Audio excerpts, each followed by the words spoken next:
Hello everyone, कैसे हैं आप सभी। मैं प्रद्युमन, आपका मैथ टीचर। आज हम डिस्कस करने वाले हैं अपने प्रोबेबिलिटी चैप्टर की एक्सरसाइज 14.1 एक्सरसाइज। आपको पता है कि इस एक्सरसाइज में आपके 25 क्वेश्चंस हैं। हम इसको पार्ट में डिस्कस करने वाले हैं भाई।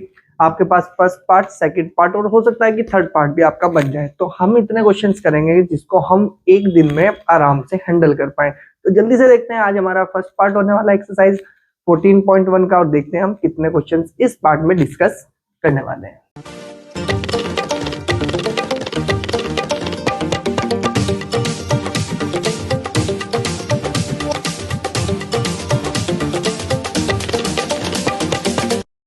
तो चलिए डिस्कस कर लेते हैं अपने फर्स्ट क्वेश्चन को। और फर्स्ट क्वेश्चन जो है भाई आपके पास एनसीईआरटी का 14.1 एक्सरसाइज का। मैं आपको पहले ही बता दूं भाई, अगर आपने इंट्रोडक्शन पार्ट नहीं अच्छे से कवर किया है तो सबसे पहले जाओ इंट्रोडक्शन पार्ट अच्छे से कवर करो, उसके बाद आपको ये एक्सरसाइज बहुत इजी लगने वाली है। हमें पता होना चाहिए कि हर एक प्रोबेबिलिटी की जो कंडीशंस होती है वो क्या क्या होती है, किस बेसिस पे हम प्रोबेबिलिटी निकालते हैं, कहां से कहां तक हमारी प्रोबेबिलिटी लाई करती है, ठीक है ना। क्या हमारे पास कौन कौन से इवेंट्स होते हैं, उनकी प्रोबेबिलिटी में क्या रिलेशन बन सकता है, वो सब कुछ आप डिस्कस करो पहले जाके इंट्रोडक्शन पार्ट से। फिर इसके बाद आपके पास जो फर्स्ट क्वेश्चन आया है वो आपके पास क्या है भाई, आपके पास फिल इन द ब्लैंक्स है। और आपको ध्यान रखना है कि हर एक क्वेश्चन अपनी यानी कि कह सकते हैं कि हर एक क्वेश्चन अपने आप में एक बहुत ही अच्छी कंडीशन पर बेस्ड है। जैसे फर्स्ट क्वेश्चन की बात करते हैं, बहुत ही सिंपल क्वेश्चन है। पहले हम ध्यान से पढ़ना है, उसके बाद हम सोचेंगे कि इसका आंसर क्या होने वाला है। सबसे पहले बात करते हैं फर्स्ट क्वेश्चन की। फर्स्ट क्वेश्चन में कहा है उसने कि probability of an event E, ठीक है ना, plus probability of an event not E. तो ध्यान से सुनो, जो प्रोबेबिलिटी ऑफ इवेंट ई है उसको डिस्कस करते हैं प्रोबेबिलिटी ऑफ ई, प्लस अगर प्रोबेबिलिटी ऑफ इवेंट नॉट ई की बात करी जाए तो उसको डिनोट किया जाता है प्रोबेबिलिटी ऑफ नॉट ई, ठीक है। इक्वल्स टू में आपको पता है कि इन दोनों का हमेशा सम कितना आता है, ये आपके पास 1 आना चाहिए, तभी ये प्रोबेबिलिटी को लाई करेगा, अदरवाइज नहीं करेगा। तो उसने पहले पूछा probability of event E plus के probability of event not E equals to किसके आना चाहिए भाई आपके पास, ये 1 के आना चाहिए। किसके आना चाहिए भाई आपके पास, ये 1 के आना चाहिए। और अगर ये 1 के है तो आपका आंसर क्या होने वाला है, इसका 1 होने वाला है। चलो जी, हमें पता था कि हमने पहले इंट्रोडक्शन पार्ट में बहुत अच्छे से इसको डिस्कस किया था। अगर हम बात कर लेते हैं सेकंड पार्ट की, उसने कहा कि probability of an event can not happen is. उसने कहा कि अगर मेरे पास कोई प्रोबेबिलिटी है निकालनी है किसी इवेंट की और वो इवेंट है ही नहीं मेरे पास, तो हम उसकी प्रोबेबिलिटी क्या होगी सबसे पहले तो डिस्कस कर लेते हैं। मैं एक एग्जांपल बताता हूँ। एक मेरे पास बैग है, उसके अंदर ब्लैक बॉल्स है, सारी क्या है, सारी ब्लैक बॉल्स है। और मैं कह रहा हूँ कि what is the probability of red ball. अरे भाई, जब उसके अंदर आपकी रेड बॉल है ही नहीं, उसके अंदर तो सारी ब्लैक बॉल्स हैं, तो आप रेड बॉल की प्रोबेबिलिटी कभी निकाल ही नहीं पाएंगे। तो ऐसे इवेंट को, ठीक है ना, ऐसे इवेंट को अगर हम इसकी प्रोबेबिलिटी निकालते हैं तो उसकी प्रोबेबिलिटी क्या होती है मेरे पास, 0। और उसने कहा कि such an event is called, हम उसको क्या बोलते हैं, इम्पॉसिबल इवेंट बोल सकते हैं, इम्पॉसिबल प्रोबेबिलिटी बोल सकते हैं। क्या बोलेंगे इसको, इम्पॉसिबल प्रोबेबिलिटी, या बोल सकते हैं इम्पॉसिबल इवेंट है जी, इसकी तो प्रोबेबिलिटी ऑलरेडी क्या हो गई हमारे पास, 0 हो गई। अब थोड़ा सा आगे चलते हैं। अब आगे क्या कहता है भाई वो आपके पास कि probability an event can that certain is happen is. उसने कहा कि भाई अगर मैं किसी इवेंट की प्रोबेबिलिटी निकालता हूँ और प्रोबेबिलिटी हर बार हो जाती है, क्या होती है, हर एक स्टेप पर क्या होती है, वो ट्रू हो जाती है, यानी कि हो जाती है वो प्रोबेबिलिटी उस इवेंट की, उस प्रोबेबिलिटी की जो इवेंट की प्रोबेबिलिटी होगी वो क्या कहलाएगी मेरे पास, 1। फॉर एग्जांपल से समझते हैं, एक मेरे पास बैग है, अभी मैंने कहा था कि उसके अंदर ब्लैक बॉल्स हैं। अच्छा एक बात बताओ, उसके अंदर कुछ भी, कितनी भी बॉल हो सकती है, 5 हो सकती है, 7 हो सकती है, 10 हो सकती है, कुछ भी नंबर ऑफ बॉल्स उस बैग में हो सकती है, लेकिन वो सारी बॉल क्या है, ब्लैक है। अब मैं आपसे बोलता हूँ कि प्रोबेबिलिटी निकाल लो ब्लैक बॉल की, आप जब भी उसमें से एक बॉल निकालोगे वो हमेशा ब्लैक ही होने वाली है। बात समझो, आपने 2 बार निकाल लो, 3 बार निकाल लो, 4 बार निकाल लो, जितनी बार भी आप उस बैग से बॉल निकालोगे वो हमेशा क्या निकलेगी, ब्लैक निकलेगी। और आपका ऐसा इवेंट क्या कहलाता है भैया आपके पास, श्योर इवेंट कहलाता है। श्योर का मतलब होता है कि जो हमेशा होता ही है, क्या कि हमेशा होगा, कि ब्लैक बॉल नहीं निकालनी है बैग से तो ब्लैक ही निकलती रहेगी भाई आपके पास, ठीक है। तो इस इवेंट की जो प्रोबेबिलिटी होती है वो हमेशा कितनी होती है मेरे पास, 1 होती है। और इस इवेंट को क्या बोला जाता है, यानी कि जो हमारे पास ये अगर जिसकी प्रोबेबिलिटी इवेंट की क्या होती है भाई आपके पास 1 होती है, उसको क्या बोला जाता है? श्योर इवेंट, या बोल सकते हैं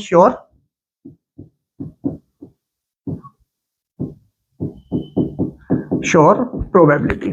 बात समझ में आई? हमारे पास सिर्फ माइंड से हमें सोचना है कि हमें करना क्या है, किस तरह से हम उसका यूज करने वाले हैं, हर एक टाइप्स हमें पता हो, तभी हम इनका अच्छे से आंसर दे सकते हैं। क्लियर हुई मेरी बात? नेक्स्ट पे चलते हैं। देखो नेक्स्ट क्या कहता है, पहले ध्यान से सुनना। उसने कहा कि fourth part, the sum of the probabilities of all the elementary events of an experiment is. अब दिमाग से सोचो, पहले ध्यान से सुनना। मैंने कहा कि भाई मेरे पास एक डाइस को थ्रो किया, क्या क्या मैंने एक डाइस को थ्रो किया, तो मेरे पास एक सैंपल स्पेस बन के आया 1 2 3 4 5 और कितना बनेगा मेरे पास 6, ये बने जी मेरे पास। अगर ध्यान से देखा जाए, थोड़ा सा इसको सही से लिखो, ठीक है? कितना बनेगा भाई मेरे पास 4 5 और कितना बन जाएगा 6। अब ध्यान से सुनो, उसने कहा है कि सबसे पहले the sum of the probabilities of all elementary events. ये एलिमेंट्री इवेंट्स क्या है इसके बारे में पहले मैं बता दूं आपको। उसने कहा कि एलिमेंट्री इवेंट्स, आपको पता है कि जो हमारे पास नंबर ऑफ सैंपल स्पेस है वो कितने हैं भैया? आपके पास नंबर ऑफ सैंपल स्पेस मेरे पास कितने बनेंगे? बताओ कितने बनेगा भाई मेरे पास? नंबर ऑफ सैंपल स्पेस हो गया मेरे पास 6, यानी कि मेरे पास जो टोटल आउटकम्स है वो तो 6 है। एलिमेंट्री क्या कहता है कि अगर मैं बात करता हूं कि probability of event 1, probability of event 1 की प्रोबेबिलिटी 1/6, प्रोबेबिलिटी ऑफ किसके भाई आपके पास E2 की प्रोबेबिलिटी बताओ, यानी कि जिसमें एक ही आपके पास क्या होना चाहिए? एलिमेंट होगा, जिसमें एक ही एलिमेंट होगा वही आपके पास एलिमेंट्री इवेंट कहलाएगा। जैसे मैंने कहा कि एक डाइस को थ्रो किया और उसने कहा कि 1 आने की प्रोबेबिलिटी बताओ, ठीक है? तो 1 आने की प्रोबेबिलिटी क्या होगी? 1, मेरे पास एक ही फेज पे है तो मेरे पास मेरे फेवरेबल आउटकम्स कितने आए? मेरे पास 1 आया, लेकिन टोटल आउटकम्स मेरे पास कितने हैं? 6 है। तो इसका मतलब अगर मैं प्रोबेबिलिटी ऑफ 1 निकालने की बात करता हूं तो 1/6, 2 आने की सबकी आपको पता है कि कितना हो जाएगा भाई मेरे पास 1/6।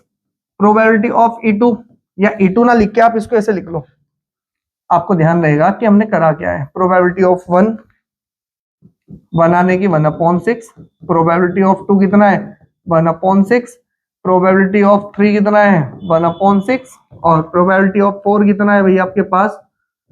1/6, ठीक है? और प्रोबेबिलिटी ऑफ कितना है भैया आपके पास? 5 आने की 1/6 और प्रोबेबिलिटी ऑफ कितना? 6 आने की 1/6।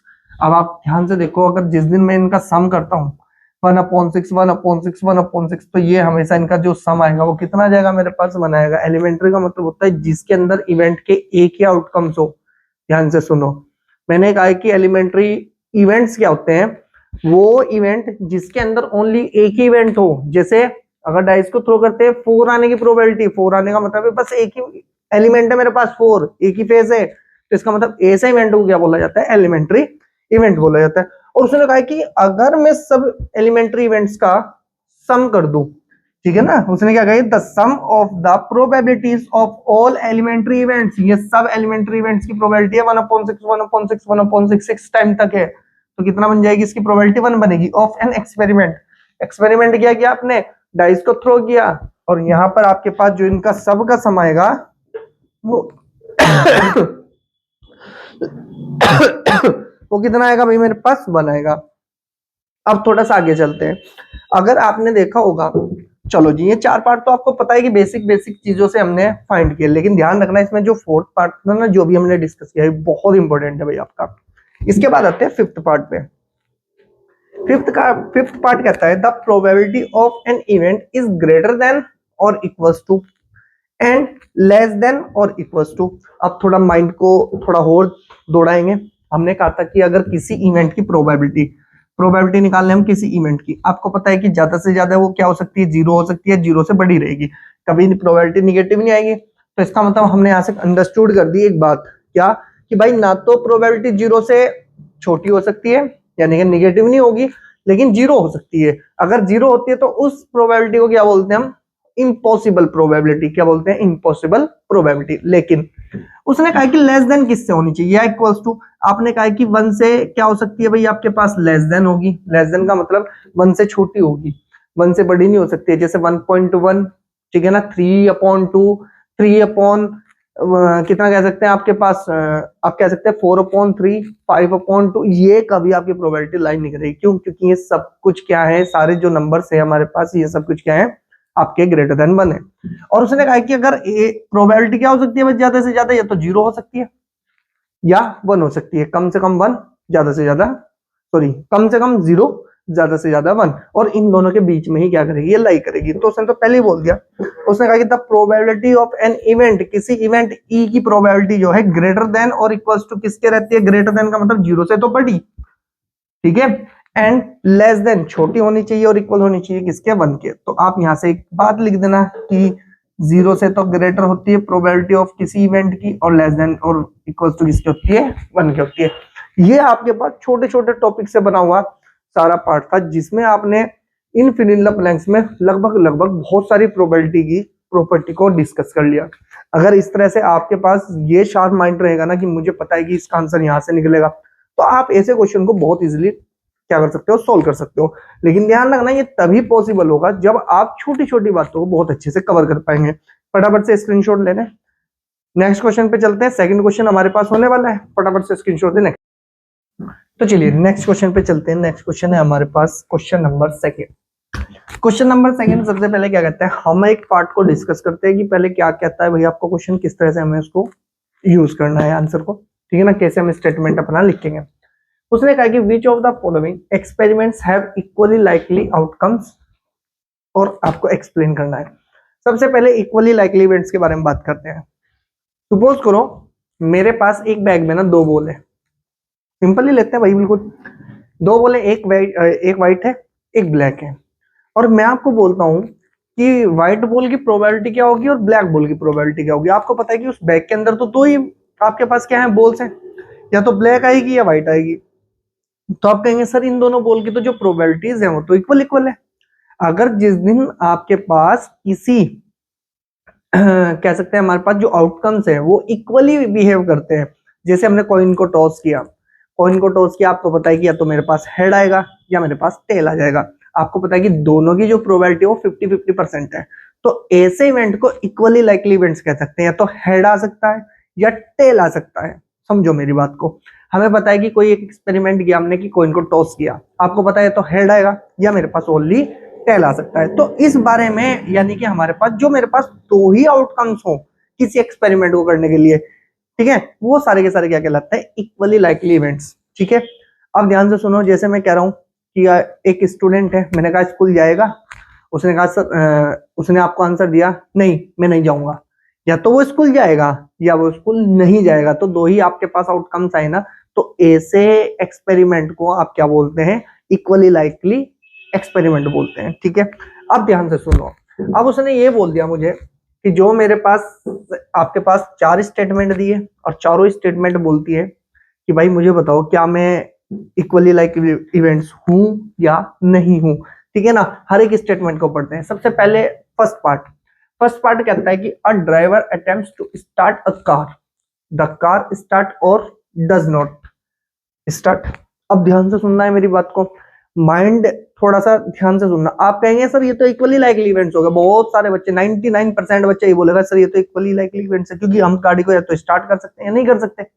अच्छा एक बात का जवाब दो, आप गाड़ी में बैठो, आपके पास कार है, ठीक है, आपके पास गाड़ी है, आप उसे स्टार्ट करते हो तो आपको लगता है कि वो स्टार्ट नहीं होगी, आपको कहीं जाना है तो आप ये सोचोगे कि वो स्टार्ट नहीं होगी। तो आपको पता है ना कि स्टार्ट होना ज्यादा रहेगा हमारे पास टाइम्स, लेकिन स्टार्ट कब नहीं होगी, जब हमारी गाड़ी में कुछ गड़बड़ हो सकती है या हमें पता है उसके अंदर पेट्रोल ना हो, तो कभी कभी पॉसिबिलिटीज ऐसी होगी कि वो स्टार्ट ना हो। लेकिन ज्यादा टाइम क्या होगा भाई, आपके पास गाड़ी स्टार्ट हो जाएगी। तो यहाँ पर तो लाइकली इवेंट्स नहीं हुआ, ठीक है ना। आपने 1000 बार अपनी गाड़ी को स्टार्ट किया, तो 1000 बार में से 999 बार आपकी गाड़ी स्टार्ट होगी, एक बार स्टार्ट नहीं, तो ये इक्वली कहाँ हो गया, समझ गए ना मेरी बात। आपने चाबी घुमाई, आपको पता है कि ये स्टार्ट होगी या नहीं होगी, दिमाग में क्या रहता है आपके हर टाइम की गाड़ी स्टार्ट हो जाएगी। आप अपनी बाइक में चाबी लगाओगे, ये थोड़ी है आप मार्केट में खड़े हो कि यार ये गाड़ी मेरी बाइक स्टार्ट होगी या नहीं होगी, ये थोड़े रहता है। आपको पता है चाबी लगानी है, स्टार्ट होगी और चलेंगे घर। तो कहने का मतलब क्या है कि यहाँ पे इक्वली लाइकली इवेंट्स नहीं बना, क्यों, क्योंकि हमारे पास अगर देखा जाए तो जो मेरे पास आउटकम्स आ रहे हैं वो इक्वल नहीं आ रहे हैं। स्टार्ट होगी ज्यादा टाइम लेकिन स्टार्ट नहीं होगी कम टाइम, तो ये इक्वली नहीं हुआ। तो इसका मतलब हम क्या कहेंगे इसको कि ये मेरे पास इक्वली लाइकली इवेंट्स नहीं होगा। ठीक है, अब ध्यान से सुनो, नेक्स्ट पे आते हैं। उसने कहा कि a player attempt to shoot a basketball. आपको पता है कि बास्केटबॉल है, बास्केटबॉल में शूट करते हैं। आपको पता है कि या तो वो गोल होगा या वो मिस हो जाएगा, बात समझना है। तो उसने कहा कि शी एंड ही, उसने कहा कि दोनों उसने कहा कि शूट होगा या मिस होगा, आपने जो शॉट किया। तो अब दिमाग से एक बात हो, आपके पास एक मैंने आज तक कभी बास्केटबॉल नहीं खेला है। ठीक है, अगर आप मुझे मैं बोल दोगे और कहोगे चलो जी शूट करते हैं, मैं शूट करूंगा, कि आपको पता है कि वो गोल होगा? पहले समझो, आपको पता है वो 99% की चांस की बात करता हूँ वो मिस ही होगा। आप अगर उसी टाइम एक ऐसे प्लेयर को लेकर आते हैं जिसने बचपन से प्रैक्टिस कर रखी है और वो बहुत अच्छा एक प्लेयर है बास्केटबॉल का, तो वो तो आपको पता है कि उम्मीद कर रहा हूँ वो 99% उसको गोल कर देगा, आपको भी पता है इस बात का। तो ऐसे अगर हम देखें तो इन दोनों के जो चांस है ना, वो बहुत ही क्या है भाई आपके पास, किस पर डिपेंड करता है? प्लेयर पर डिपेंड करता है कि प्लेयर अच्छा है तो गोल हो जाएगा, प्लेयर अच्छा नहीं है तो गोल नहीं होगा, ज्यादा टाइम मिस करेगा। तो यहाँ पर कोई इक्वली लाइकली इवेंट्स नहीं बनना है। ठीक है ना, जो एक्सपेरिमेंट है वो क्या है मेरे पास, नॉट क्या है भाई आपके पास, इक्वली लाइकली इवेंट्स है। क्लियर हो गई बात? यहां पर भी आपके पास क्या थी कि प्लेयर की एबिलिटी पर हम डिपेंड थे कि वो शूट कर पाएगा बिल्कुल अच्छे से या मिस कर पाएगा। ठीक है, अब आते हैं नेक्स्ट पर। उसने कहा कि trial is made to answer a true false question. आपके पास क्या है कि आपको एक क्वेश्चन का आंसर देना है, ट्रू फॉल्स क्वेश्चन है। उसने कहा द आंसर इज राइट और रॉन्ग। अच्छी बात का जवाब दो, कोई भी बैठा है, हमने कहा कि या तो ट्रू है या फॉल्स है, आपने क्वेश्चन का आंसर देना है। आप बैठ गए जी, आपको ये तो ट्रू लगाना है फॉल्स लगाना है। आपको पता है कि सही होने की और गलत होने के चांस अब 50-50 हैं। आपने ट्रू कर दिया, उसका आंसर फॉल्स था तो आपका गलत हो गया, और उसका फॉल्स है तो आपके पास भी आपके पास जो आउटकम्स है फेवरेबल वो एक ही होगा सही होने के लिए। लेकिन यहाँ पर जो मेरे पास टोटल आउटकम्स है वो दो हैं, और दोनों में से एक सही है। पहले मेरी बात को ध्यान से समझो, आंसर क्या है तो गलत हो सकता है आपका आंसर क्वेश्चन का, ये आपका सही हो सकता है। तो आपके पास क्या है कि वहां पर 50-50 चांस है। तो इसका मतलब यहाँ पर अगर मैं क्वेश्चन की बात करता हूँ और राइट और रॉन्ग की बात कर रहा है, वो ये नहीं कह रहा है कि वो आपके पास कुछ अलग से कुछ एक्सपेरिमेंट करना है, कुछ नहीं करना है। उसने कहा कि ट्रू फॉल्स लगाना है, राइट और रॉन्ग का डिसाइड करना है। तो आपको पता है कि दो आउटकम से तो ट्रू है फॉल्स है, आपने एक को चॉइस किया और वो क्या हो गया बाई चांस गलत हो गया। तो इसका मतलब ये तो क्वेश्चन सही होगा या क्वेश्चन गलत होगा। तो इसका मतलब 50-50 चांस हमारे पास, ये इक्वली लाइकली इवेंट्स है। नेक्स्ट की बात करते हैं, a baby is born, it is a boy और अ गर्ल। उसने कहा कि एक बच्चा पैदा हो रहा है, अब आप बता सकते हो कि वो गर्ल से या बॉय से। आपको पता है ना कि अगर आपने देखा होगा जब बच्चा होता है भाई आपके पास या तो बॉयज होगा या वो गर्ल्स होगी। ठीक है, तो आपके पास जो चांस है वहां पर 50-50 है, तो लड़का हो सकता है या लड़की हो सकती है। तो इसका मतलब क्या है भाई आपके पास 50-50 चांस है। तो यहाँ पर तो आपको साफ साफ दिख गया कि एक बॉय की और एक गर्ल्स की बात कर रहा था। तो इसका मतलब मेरे पास क्या है कि अगर वो पैदा होता है बच्चा हो जाए तो गर्ल्स हो सकती है या वो बॉयज हो सकती है। तो इसका मतलब क्या हो जाएगा भाई आपके पास, ये इक्वली लाइकली इवेंट्स हो जाएगा। अगर मैं स्टेटमेंट की बात करता हूं तो आपको स्टेटमेंट आपको ऐसे लिखने हैं। ध्यान से देखो, पहले में क्या लिखना है, a driver attempts to start a car. Here the possibilities of starting a car more than the that of not starting the car। यानी कि आपको पता है कि स्टार्ट करने का, स्टार्ट अगर आप गाड़ी करते हो तो ज्यादा टाइम होगी कि स्टार्ट ही होगी गाड़ी हमारे पास, और ना स्टार्ट होने का तो बहुत ही रेयर केस बनेगा, कभी गाड़ी खराब हो जाए किसी भी प्रॉब्लम में। तो इसका मतलब ये क्या है, this experiment is not likely equally likely. ठीक है, नेक्स्ट में जो a player attempts to shoot a basketball in the same condition, two possibilities of shoot और missing the shoot are not same. और अगर ये सेम नहीं है तो हम यहाँ से क्या लिख देंगे भाई, आप इसको इसमें ये लिख देना बस साथ में आपके पास। ठीक है, आपके पास ये आ जाएगा, आपके पास कितना आएगा भाई आपके पास, ये लो जी, ये चीज नहीं मैं लिख पाया था। ठीक है, तो क्या हो जाएगा, so that experiment is not equally likely. ठीक है, नेक्स्ट में जो a trial is made to answer a true false questions, the possibilities of right और wrong of answer are same. Same है भाई आपके पास, तो ये एक्सपेरिमेंट क्या हो गया, इक्वली लाइकली हो गया। फिर इसके बाद उसने कहा कि a baby is born, two possibilities of this baby क्या हो सकती है भाई आपके पास, बॉय हो सकता है गर्ल्स हो सकता है, यार इक्वल, दोनों की इक्वली है चांस, ये तो बॉय होगा या गर्ल्स होगी। तो ये भी एक्सपेरिमेंट क्या होगा भाई आपके पास, इक्वली लाइकली होगा। ध्यान रखना है भाई, हर एक पर्टिकुलर बेसिस पर आपको अपना आंसर देना है। यहां पर अगर जरा सा इधर और जरा सा उधर हुआ तो आपका आंसर गलत हो जाएगा। ध्यान रखना है हर एक सिचुएशन को, पॉसिबिलिटीज बनानी है। पॉसिबिलिटीज का मतलब केस, क्या चांस है आने के, क्या चांस है इसको काम करने के, तो ये सब कुछ क्या कहलाते हैं, आपकी प्रोबेबिलिटीज कहलाती है। नेक्स्ट पे चलते हैं। देखो नेक्स्ट क्वेश्चन क्या कहता है, पहले उस पे ध्यान दो।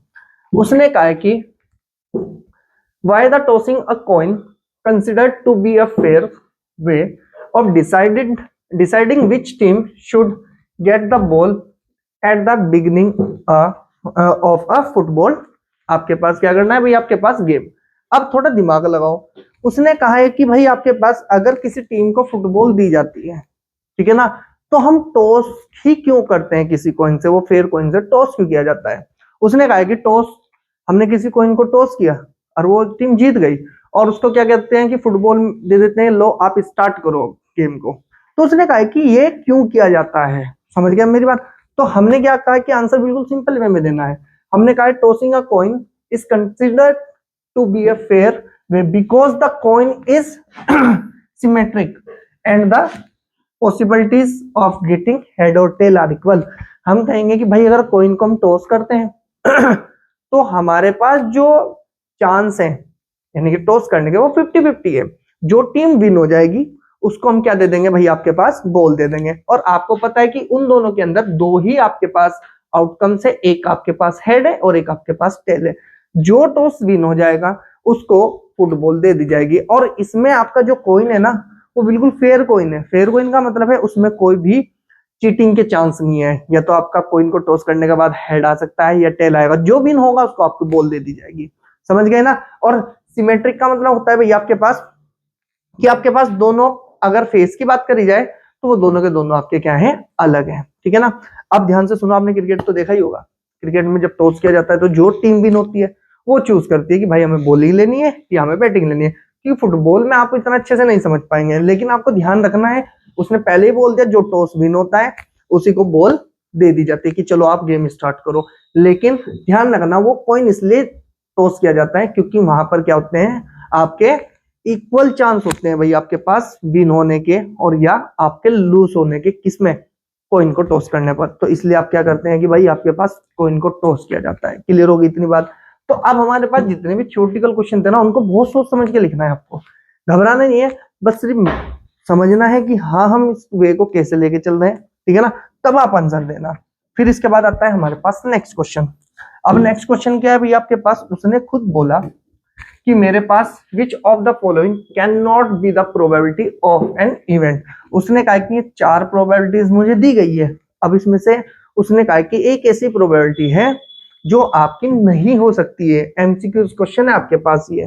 ठीक है, अब ध्यान से सुनो। आपको पता है कि 2/3 की बात करी जाए तो आपको पता है कि ये प्रोबेबिलिटी की बात करी जाए तो प्रोबेबिलिटी ऑफ इवेंट हमेशा 0 से तो ग्रेटर होगा या इक्वल हो सकता है, और लेस देन किससे होगा, हमारे पास 1 से होगा। ये बात आपके माइंड में रहनी चाहिए। और आपको पता है कि जब भी कोई फ्रैक्शन है, जैसे 2/3 है, जब भी किसी का न्यूमरेटर और ये क्या है भाई आपके पास डिनोमिनेटर है, अगर मेरे पास, मैं कंडीशन बनाता हूं, ठीक है ना, यहां से 2 कंडीशन बनती है फ्रैक्शन की। ठीक है, क्या बनती है, अगर मेरे पास न्यूमरेटर ग्रेटर देन क्या है आपके पास डिनोमिनेटर है, न्यूमरेटर बड़ा है डिनोमिनेटर से, तो कब होगा भाई आपके पास, तो हम यहां से लिखेंगे कि देन द फ्रैक्शन, आपके पास जो n/d होगा ये ग्रेटर देन हमेशा किससे होगा, मेरे पास 1 से होगा। लेकिन अगर न्यूमरेटर क्या है भाई छोटा है और d बड़ा है, यानी कि डिनोमिनेटर ग्रेटर हो गया, तो हम यहां से बोलेंगे कि देन आपके पास जो n/d है वो लेस देन किससे हो जाएगा, मेरे पास 1 से हो जाएगा। और हमें ऐसे ही फ्रैक्शन चाहिए हमेशा प्रोबेबिलिटीज में जो हमेशा लेस देन 1 दे या इक्वल टू 1 दे। लेकिन हम ध्यान से देखो यहाँ पर तो डिनोमिनेटर बड़ा है ना, तो आपको पता है कि ये पूरी फ्रैक्शन क्या है भाई आपके पास 2/3 लेस देन किससे आपके पास 1 से है, तो इसका मतलब ये प्रोबेबिलिटी होगी। बात समझ में आई। फिर इसके बाद आते हैं परसेंटेज वाले पे। आपको पता है कि ये 50% लिखा हुआ है, और परसेंट को जब हम सोल्व करते हैं तो ये लिखते हैं 1/100, और ये 1/100 है तो हम इसको लिख देंगे 0.15। और आपको पता है कि ये तो लेस देन किससे है, 1 से, तो ये भी प्रोबेबिलिटी बन चुकी है हमारे पास। क्लियर।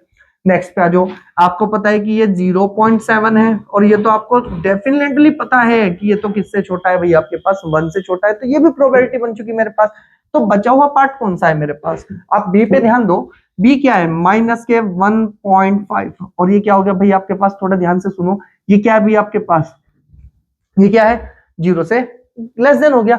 अगर ये 0 से लेस देन तो हम कहेंगे बस यही हमारे पास प्रोबेबिलिटी नहीं होगी। क्यों? क्योंकि हमने अभी बोला था ना तो प्रोबेबिलिटी निगेटिव हो सकती है, ना ही प्रोबेबिलिटी 1 से ग्रेटर हो सकती है। ठीक है, तो इसका मतलब ये तो पहले ऑलरेडी निगेटिव दिख रहा था, तो हमारे पास ये 1.5 प्रोबेबिलिटी किसी भी इवेंट की नहीं हो सकती है। ये ध्यान आपको बहुत अच्छे से रखना है।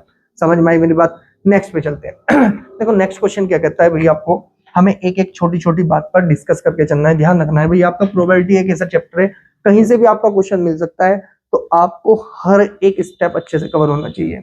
अब ध्यान से सुनो, उसने कहा कि if probability of E equals to में 0.05 है। उसने कहा कि what is the probability of not E, तो हम यहां से क्या लिखेंगे, सबसे पहले सॉल्यूशन की बात करें। सॉल्यूशन में आपको पता है कि वी हैव प्रोबेबिलिटी ऑफ ई कितना दिया मुझको, अरे ई भी कैसा बना है, प्रोबेबिलिटी ऑफ ई मेरे पास दिया 0.05। ठीक है, तो हम यहां से लिखेंगे भाई आपके पास कितना कि वी नो डेट,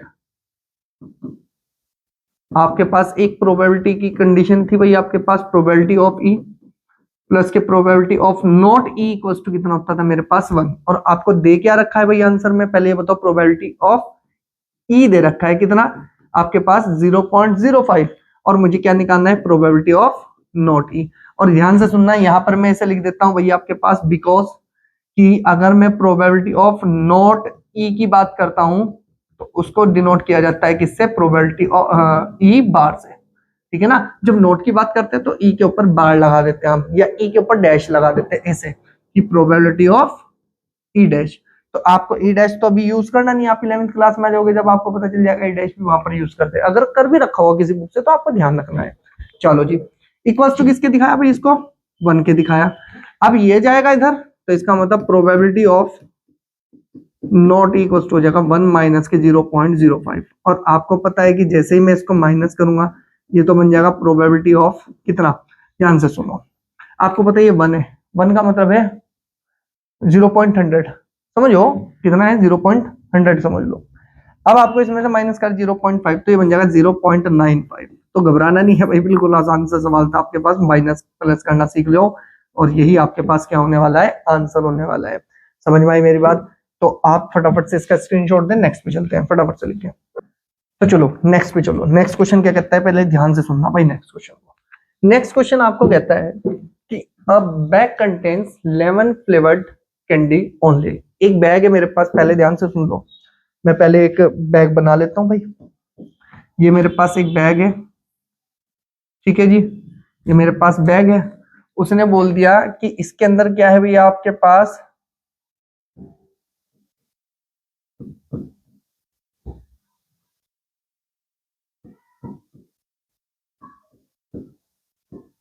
इसके अंदर ओनली क्या है भैया आपके पास, लेमन फ्लेवर कैंडी है, ओनली लेमन फ्लेवर कैंडी।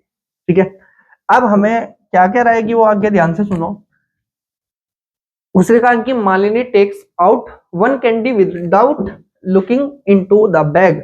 तो उसने कहा कि भाई एक मालिनी लड़की है, वो आई, उसने बिना बैग में देखे एक कैंडी को चूज कर लिया, उसके अंदर से एक कैंडी उठाई। अब आगे वो कहता है कि what is the probability that the take out.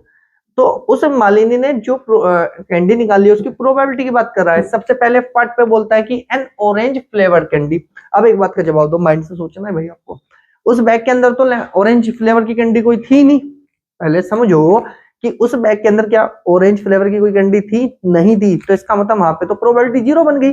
अब ध्यान से सुनो, सबसे पहली बात अगर मैं सॉल्यूशन की बात करता हूं, ठीक है, अब हमारे पास क्या होता है कि भाई आपके पास हम यहां पर लिखेंगे कि वी हैव इवेंट ई, ई, ठीक है ना, इवेंट ई क्या है भाई, मेरे पास एक बैग है, एक बैग के अंदर ओनली मेरे पास क्या है भैया आपके पास, ओनली उसने क्या बोला भैया आपके पास,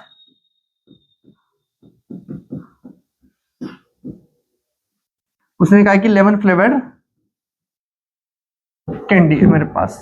ठीक है, ये मेरे पास लेमन फ्लेवर कैंडी है। तो फर्स्ट पार्ट की बात करते हैं, ठीक है, फर्स्ट पार्ट मेरे पास उसने कहा है कि इवन, इवन का मतलब क्या है कि भाई आपके, उसने कहा है कि एन ऑरेंज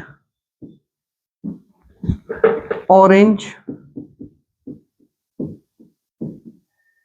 फ्लेवर कैंडी। आपको पता है कि ऑरेंज फ्लेवर कैंडी का मतलब क्या है, कि मैं कह सकता हूं कि भाई आपके पास कितनी है, मेरे पास अगर मैं बात करूं तो 5 है, ऐसे नहीं लिख सकता मैं आपको, ठीक है ना। अब ये है, अब आप एक बार बताओ, उस बैग के अंदर आपने क्या किया, उस बैग के अंदर ओनली लेमन फ्लेवर कैंडी है, ठीक है।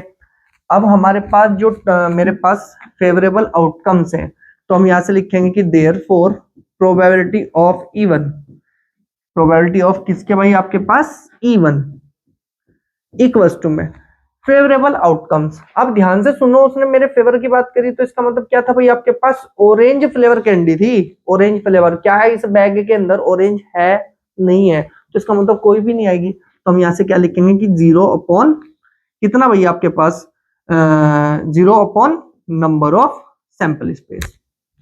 समझो मेरी बात को, नंबर ऑफ सैंपल स्पेस क्या है भाई आपके पास, या आप इसको डायरेक्ट भी ऐसे लिख लो कि भाई आपके पास, हमें पता है कि प्रोबेबिलिटी क्या है भाई, मेरे पास 0 आएगी, क्योंकि उसके अंदर तो कोई भी कैंडी आपकी ऑरेंज नहीं है। तो हम यहाँ से लिखेंगे कि इसी को क्या बोलेंगे भाई, आपके पास probability of E equal to कितना हो जाएगा आपके पास, इम्पॉसिबल प्रोबेबिलिटी। क्या हो जाएगी भाई आपके पास, ये इम्पॉसिबल प्रोबेबिलिटी हो जाएगी। ये बात आपको ध्यान रखनी है। लेकिन आपके पास आता है सेकंड पार्ट। सेकंड पार्ट क्या है, मेरे पास E2 है। E2 को क्या करना है भैया आपके पास, ऐसे लिखे कि getting a lemon flavour candy, ठीक है। और आपको पता है कि प्रोबेबिलिटी ऑफ E2 कितना आ जाएगा भाई मेरे पास, प्रोबेबिलिटी ऑफ E2 उस बैग के अंदर तो बस कौन है भाई आपके पास, सारी की सारी कैंडीज ही 11 है, तो उसकी प्रोबेबिलिटी कितनी आ गई मेरे पास 1। और ये 1 आई तो हम इसको क्या बोल देंगे, probability of E2 equals to में श्योर प्रोबेबिलिटी। अरे क्या है भाई आपके पास, श्योर प्रोबेबिलिटी। इस प्रोबेबिलिटी को क्या बोला जाएगा भैया आपके पास, श्योर प्रोबेबिलिटी। इसलिए आपको ध्यान रखना है भाई, देखो बुक में लिखा हुआ आंसर या नहीं मुझे नहीं पता है, लेकिन ध्यान रखना है आपको, जिस दिन उसने कहा होगा कि भाई आपके पास ऑरेंज फ्लेवर की जो प्रोबेबिलिटी है, तो वो क्या है भाई आपके पास 0 है, और 0 है तो इसका मतलब इम्पॉसिबल प्रोबेबिलिटी है। और आपको पता है कि गेटिंग अ लेमन कैंडी, आपको लेमन कैंडी ही निकल के आएगी, तो आपकी उसकी प्रोबेबिलिटी कितनी हो जाएगी भाई, मेरे पास 1 होगी। और इसकी प्रोबेबिलिटी को क्या बोला जाता है, श्योर प्रोबेबिलिटी। ये नेम भी आपको बहुत अच्छे से याद रखने हैं। मुझे उम्मीद है वहां पर आंसर 0 और 1 ही आपको दे रखा होगा, तो आपको दिमाग से देखना है कि भाई आपके पास 0 आने पर इम्पॉसिबल है, 1 आने पर श्योर प्रोबेबिलिटी है। फटाफट से इसका स्क्रीनशॉट दे, नेक्स्ट पे चलते हैं। चलो जी नेक्स्ट पे जो नेक्स्ट क्वेश्चन क्या कहता है भैया आपके पास, it is given that in a group of 3 students, आपके पास एक ग्रुप है जिसमें 3 स्टूडेंट्स है। उसने कहा कि the probability of 2 students not having the same birthday is 0.992, ठीक है। What is the probability that the 2 students have the same birthday. अब ध्यान से सुनो भाई, ये मेरे पास क्या है भाई आपके पास, एक मेरे पास ग्रुप है जिसके अंदर आपके पास क्या है भाई, आपके पास 3 स्टूडेंट्स हैं, ठीक है ना। एक स्टूडेंट ये रहा, एक स्टूडेंट ये रहा, और एक स्टूडेंट आपका ये रहा। उसने कहा कि इनमें से किसी दो का जो बर्थडे है ना, इसका दो का जो बर्थडे है, उनका जो सेम डे है उसकी प्रोबेबिलिटी निकालनी है। लेकिन उनका जब सेम बर्थडे नहीं होता दोनों का, उनकी प्रोबेबिलिटी कितनी होती है भाई मेरे पास, कितनी होती है, 0.992, ठीक है। अब ध्यान से सुनो, अब मैं सिर्फ यहाँ पर एक ही बात में पूरी बात लिखता हूं कि यहाँ पे लिखो सॉल्यूशन। उसने क्या कहा है कि प्रोबेबिलिटी ऑफ, यहाँ पे लिखो कितना भाई आपके पास, कि we have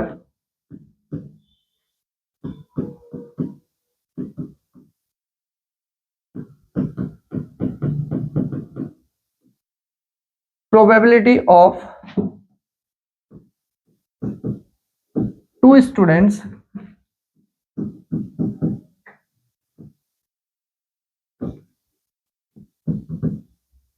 not having the same birthday,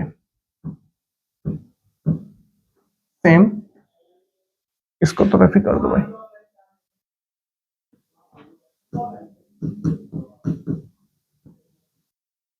same birthday equals to कितना दे रखा भाई आपके पास, इसको मान लो प्रोबेबिलिटी ऑफ ई, कितना मान लो भाई इसको, प्रोबेबिलिटी ऑफ ई कितना है 0.992। क्लियर होगी बात। अब हमें क्या निकालनी है कि भाई आपके पास क्या निकालनी है कि लेट द प्रोबेबिलिटी, हम इसी को कॉपी कर ले थोड़ी देर के लिए, इतना बड़ा ना लिख के,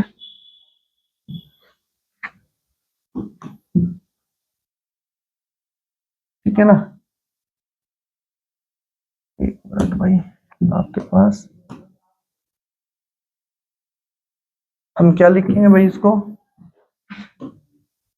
हम यहाँ लिखेंगे let the probabilities of two students, ठीक है ना। यहाँ पे नोट हटाओ बस, इसमें से कितना हो गया, students having the same birthday, ठीक है। बस इतना लिखो भाई इसको, ये लो जी, ठीक है। इक्वल्स टू इसको क्या मान लो, प्रोबेबिलिटी ऑफ कितना हो जाएगा भैया आपके पास, ई बार इक्वल्स टू में आप कितना मान लो, ये मान लो एक्स है जी आपके पास, ठीक है। अब आपके पास क्या चलता है भैया आपके पास कि वी नो डेट, आपको थोड़ा दिमाग लगाना है कि भाई मेरे पास अगर मैं प्रोबेबिलिटी ऑफ ई प्लस के probability of E not equals to करता हूं तो मेरे पास कितना आता है, 1 आता है। और अगर 1 आता है प्रोबेबिलिटी ऑफ ई तो ऑलरेडी मेरे पास गिवन है ही, क्या दे रखी है भाई आपको, मुझे 0.992, ठीक है जी। और प्लस के probability of E bar equals to में कितना आ गया 1, तो ये कितना बन जाएगा आपके पास कि probability of E bar equals to में ई बार, ठीक है ना। इसको ऐसे लिखो भाई, ई बार इक्वल्स टू में कितना आ जाएगा 1 माइनस के 0.992। अब ध्यान से सुनो, इसको माइनस कैसे करते हैं, आधे बच्चे थोड़ा कंफ्यूज होते हैं, तो ध्यान से देखो किस तरह से करना है आपको इसको माइनस। इसको लिखो 1.000 माइनस के 0.992, ठीक है। आप ध्यान से देखना अब किस तरह से आपको लेके चलना है। देखो कि अगर मेरे पास प्रोबेबिलिटी ऑफ ई निकालना है, ई बार, देखो 10 में से 2 गए 8, यहाँ पे बचा 9, 9 में से 9 गए 0, 9 में से 9 गए 0 और 1 तो ऑलरेडी 0 हो चुका। तो यानी कि जो मेरे पास सेम बर्थडे की प्रोबेबिलिटी आएगी वो कितनी आएगी मेरे पास 0.008। तो यानी कि आपके पास अगर वो डिफरेंट डे में बर्थडे होते हैं तो उनकी जो प्रोबेबिलिटी है वो है 0.992। लेकिन अगर वो सेम बर्थडे की बात करें, सेम दिन आ जाए दोनों का बर्थडे, तो उसकी प्रोबेबिलिटी कितनी बन सकती है मेरे पास, probability of E equals to में 0.008, ठीक है। आप ध्यान से सुनना मेरी बात। आज हमारे पास जो प्रोबेबिलिटी की एक्सरसाइज 14.1 है, इसका फर्स्ट पार्ट में हम सिर्फ कितने क्वेश्चन डिस्कस कर रहे हैं, 7 क्वेश्चन। तो नेक्स्ट जो पार्ट आएगा वो स्टार्ट कर देंगे 8 क्वेश्चन से, ठीक है ना। लेकिन ध्यान रखना जो ये 7 क्वेश्चन है बहुत ही इंपॉर्टेंट है भाई आपके पास, क्यों, क्योंकि यहाँ से आपके पास क्वेश्चन मिल सकता है ऑब्जेक्टिव में 2 नंबर में, और हो सकता है कि भाई आपके पास जब केस स्टडी आए ना तो इन्हीं में से कुछ बेसिकली टॉपिक आपको ले दिया जाए, ठीक है ना। तो मैं यही कहूंगा कि अच्छे से कवर करो हर एक क्वेश्चन को। क्वेश्चन से पहले आप क्या डिस्कस करें भाई, अपना इंट्रोडक्शन पार्ट अच्छे से कवर करें, ज्यादा लेंथी नहीं है, शायद ये आपका 15 से 20 मिनट के बीच में ही है। तो आप पहले अच्छे से कवर उसको करें, फिर आप एक्सरसाइज को करेंगे तो आपको बहुत हेल्प मिलने वाली है, बहुत ज्यादा हेल्प, ठीक है ना। मिलेंगे नेक्स्ट वीडियो में, तब तक चैनल को सब्सक्राइब करो, वीडियो को लाइक करो, अपने फ्रेंड्स के साथ शेयर जरूर करना। मिलेंगे नेक्स्ट वीडियो में आपके